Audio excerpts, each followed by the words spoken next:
I'm Stan Stalnaker at the Hub Culture Climate Pavilion with Hedera in Sharm el-Sheikh at COP27. Joining me now is the wonderful Maria Lettini. She's the Executive Director of FAIRR, Farm Animal Investment Risk and Return. That's a lot of letters for a really important project.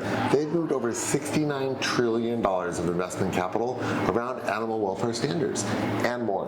Tell us what's going on with FAIRR these days. Well, thanks, Dan. I think that we've been around now for almost 7 years, so that 70 trillion has grown, and I think it really points to the fact that investors are really starting to understand not only the risks associated with animal agriculture, so how we are producing animals for food, but also the opportunities that animal agriculture, and alternative proteins have to actually address some of the largest,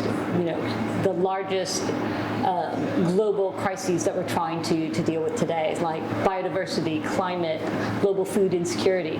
It is a really big topic, and it's actually very multifaceted, and the lens here in Egypt has actually sharpened onto this topic in a way that it never has. I mean, we know that there's actually very big food insecurity here in Egypt as a result of many global consequences, and we also know that climate change is causing heat stress. It's like lowering the yield of crops. It's actually causing a ripple of effects all over the place.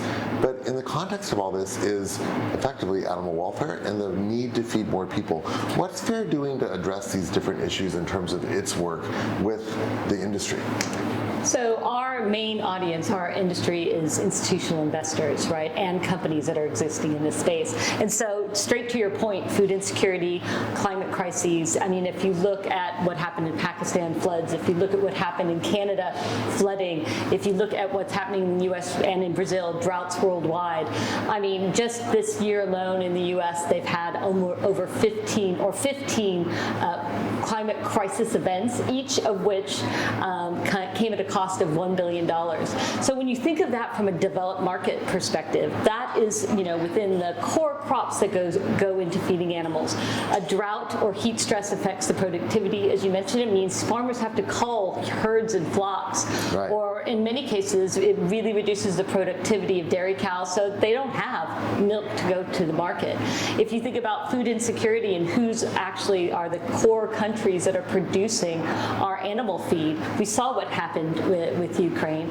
All of this has an effect on the bottom line and profitability of companies, profitability of economies, and at the end of the day, profitability of the long-term outlook for pension portfolios, which from a pension perspective means that we're unable to pay the pensions for all of the world today. So it has everyone's real retirement is at stake here. Absolutely. One of the things that's going to drive better intelligence and hopefully solutions around this is data. And I know that you guys have been working on indexes. Are you able to talk a little bit about what's happening in terms of the data front in FAIRR? Yeah, so I mean, investors can only actually take action if they have robust data, if there's transparency from company and industry, and if there's adequate disclosure that's aligned across the entire sector. So what we've done over time is think about how we can engage with companies to let them know on one side, what is the data that is really relevant and material to their industry?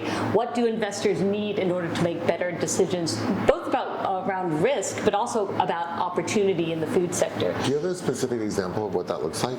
Yeah, so I mean, one thing that we've been doing for 5 years is the FAIRR Protein Producer Index. Mm-hmm. So that is an assessment of the largest meat, fish, and dairy producers globally. So the likes of Tyson, Hormel, and we look at how they are addressing the most financially material environment, social, and corporate governance risks associated with producing animals for food. That's such interesting data and something that I think a lot of people would really be interested in seeing. Do I find that at FAIRR.org, or is there a way to get it? Yeah, absolutely. Every year we produce the index. You can go to FAIRR.org protein producer index and see the index there. And then on the opportunity side, what we've wanted to do is, again, try to provide the industry, investors, and companies with a framework to report this data, that some of which they might have, some of which they may not even know that they need to begin to look at within their own operations. So when you start thinking about plant-based protein companies or alternative protein companies, ones that are producing, fermenting milk and brewing milk in place of cow's milk, or cultured meat companies, they are going to begin to start to take market share from traditional animal protein meat companies, for example, and investors are going to want to be able to compare those companies on a level playing field, right? So what we want to do is align data so that it becomes much more transparent, disclosure is much more obvious, and investors are able to make good investment decisions. It's a lot of progress since we first saw you in 7 years ago when FAIRR was getting started. Really amazing progress. What does the next year look like for FAIRR? Well, I think we're doing much of the same in that we want to continue to drive change on risk and opportunities. So FAIRR will be coming out with the next iteration of its protein producer index, first week of December. In the new year, we're really excited to be producing the third iteration of our climate risk analysis tool. And this will really be fundamental for helping the entire industry understand what's happening with meat, fish, and dairy producers around climate-related risks and how they may want to mitigate or adapt their operations in order to stay within 1.5 degrees. So what we found in previous years is that the meat producers actually cannot stay profitable into 2050 if they don't start to address key climate risks now. So whether it be thinking about how an incoming carbon tax is going to affect their production system, including feed, or diversifying into more alternative non-meat proteins as a mitigation tool in order to stay within climate targets. Much the way the auto industry is diversifying and moving towards electric, the food industry is going to maybe move towards more sustainable forms of production that are hopefully less harmful to animals themselves. Yeah, and that's the underlying goal. And I think what we've seen here at COP this week and ongoing into next week, I mean, policymakers need these kinds of tools in order to be able to understand the real impacts to industry. And you mentioned EVs, right? So I think in the UK, in less than a decade, we will no longer be able to purchase a petrol car.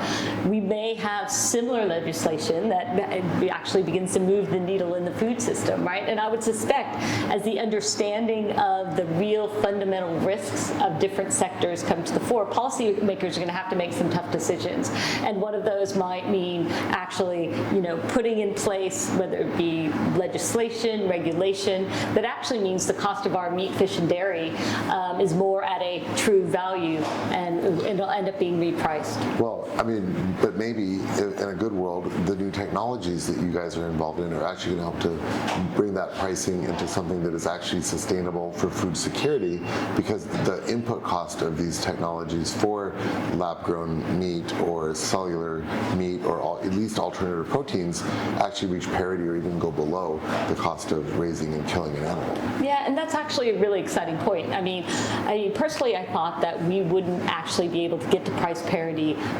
in a meaningful period of time to really make the ears of the animal protein producers sort of perk up. But now we're finding that many of the technologies could actually be at price parity in the next 5 years.